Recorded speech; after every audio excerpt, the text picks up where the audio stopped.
मेरे महाराष्ट्र के भाइयों और बहनों और साथियों, आज आप लोगों ने बहुत सारे मीडिया चैनल्स पे इस पे देखा होगा। एसडीपीआई के राष्ट्रीय अध्यक्ष एम.के. फैज़ी साहब, इनको ईडी ने अरेस्ट किया हुआ है और बताया जा रहा है कि ईडी मनी लॉन्ड्रिंग इस तरीके के कुछ एलिगेशंस किए हैं जो टोटली बेसलेस है।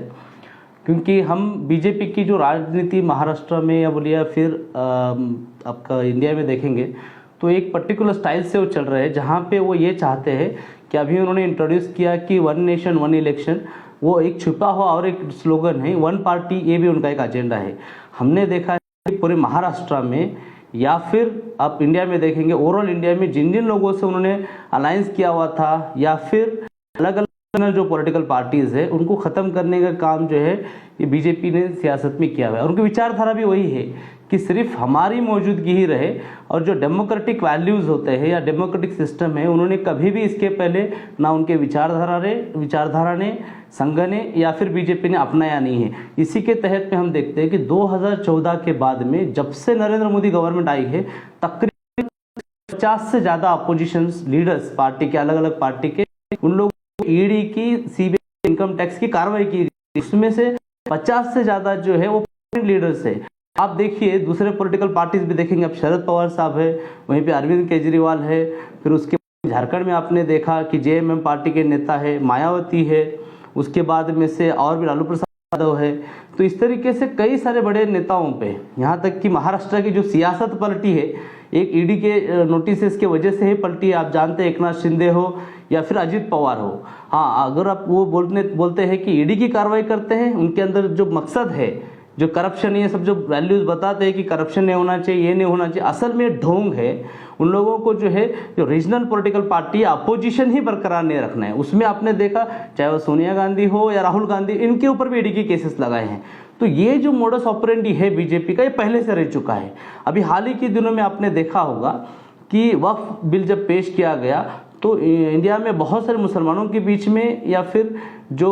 क़यादत है मुस्लिम, उनके बीच में नाराज़गी तो थी, लेकिन हिम्मत जो है ना वो जुटाने की कोशिश कोई नहीं कर पा रहा था। वहाँ पे एसडीपीआई ने जो है पूरा नेशन वाइड अलग अलग जगह पे प्रोटेस्ट किए हैं, सेमिनार्स लिए हैं या अलग अलग एक्टिविटीज़ करके जो है ना अपना दर्ज जो है वक्फ अमेंडमेंट बिल के अगेंस्ट में अपना विरोध दर्ज किया हुआ है। ये सारे चीज़ें जो है कहीं बीजेपी को जो है हजम नहीं होती है, क्योंकि वो ये चाहते हैं कि आप सिर्फ क्यों बात करते हो,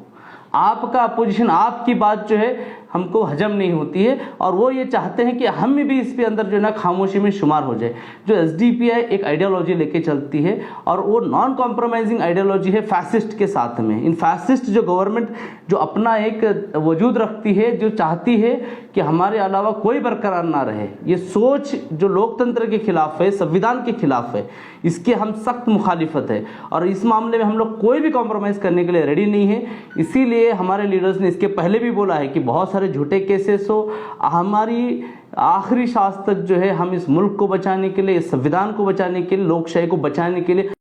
रहेंगे। और उन्हें अगर ये लगता है कि हमारे लीडर्स को अरेस्ट कर आप इस को दबा सकते हैं, पता नहीं है, क्योंकि एसडीपीआई सोच है, एक विचारधारा है। आप किसी शख्स को जो है आप कैद कर सकते हैं, आप उसको कर सकते हैं, विचार सकते, कैद नहीं कर सकते, एक सोच को नहीं कर सकते। आज एसडीपीआई की विचारधारा पूरे मुल्क में जो है फैली हुई है और हमारी जो कमिटमेंट है इस मुल्क के संविधान के लिए और नागरिकों के हुकूक के लिए, वो कमिटमेंट हमारा जो है ना ये जेल के सलाखे बिल्कुल हमारे आखिरी सांसों तक जो है हम इस कमिटमेंट पे बरकरार रहेंगे। और आप देखते रहेंगे कि अरेस्टिंग हो या और भी लीडर्स भी अरेस्ट होते हैं, तब भी हमारे मकसद से हम टस से मस ना होंगे। हम ग्राउंड पे मजलूम की आवाज़ उठाते रहेंगे, आम जनता के मसलों को उठाते रहेंगे और जो भी डेमोक्रेटिक वैल्यूज़ है, संविधान ने उसको बचाने के लिए आखिरी लहू के कतरे तक जो है हम लोग लड़ते रहेंगे। तो ये जो समझते हैं बीजेपी कि एक लीडर को अरेस्ट करने से आप जो है आवाज़ को सकते, ये आपकी गलतफहमी है। और असल में इनका डर है कि उनमें इतना दम नहीं है कि इसे ऐसे मुद्दों को या लोकशाही मुद्दों के तहत में अपना वजूद बरकरार रख सके। उनको पता है कि लोग जब जो है ना इनके अगेंस्ट होते हैं, ये होते हैं, तो उनको या तो हमने देखा है, चाहे वो गौरी लंकेश हो या फिर कोल्हापुर के हमारे एक्टिविस्ट हो या बोलकर हो या इस तरीके से वायलेंस के ऊपर भी वो लोग